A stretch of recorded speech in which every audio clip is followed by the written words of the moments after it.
with it.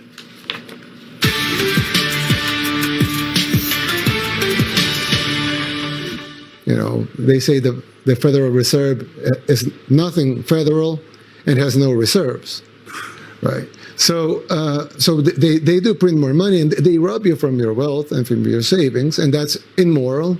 But it's not only immoral, but it also destroys some basic economic principles, like, for example, saving or your pension. From these financial publications, they will print lies.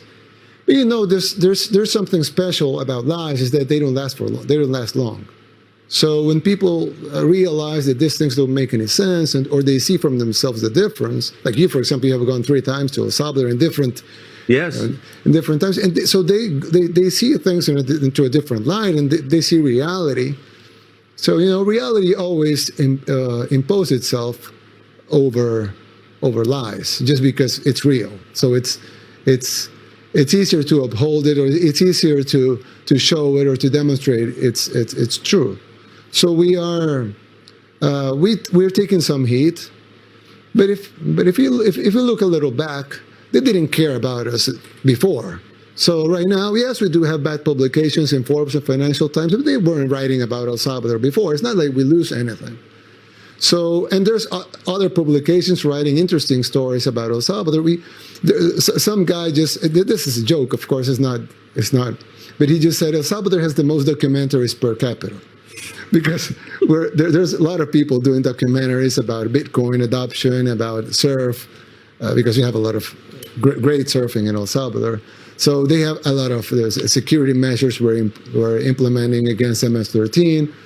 So we're getting a lot of good press, and we're getting bad press too. But the guys printing the bad press didn't write anything about El Salvador before, so it's not that we're losing their audiences, and also their audiences are diminishing. Right.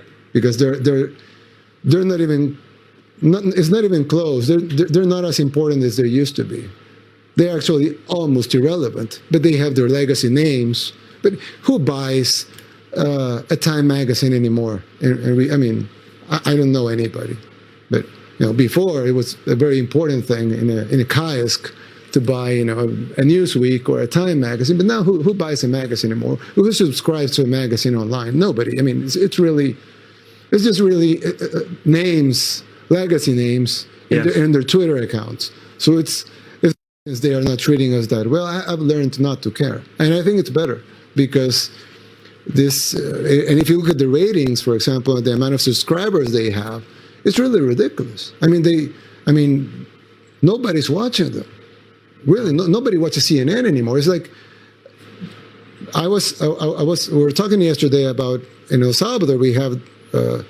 This news show, of course, the news shows, of course, local, and the news, the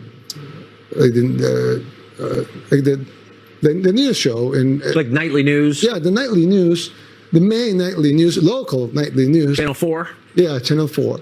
They have like 1 million viewers every night out of 7 million. People that live in El Salvador, we have 1 million viewers, which is not much. 14% of the population is watching. And then CNN, in prime time, they have like 500,000 viewers. So Channel 4 back in El Salvador has twice the ratings of CNN in the whole United States with 300 million people. So, I mean, who cares? It doesn't make any sense for them to be airing their shows anymore.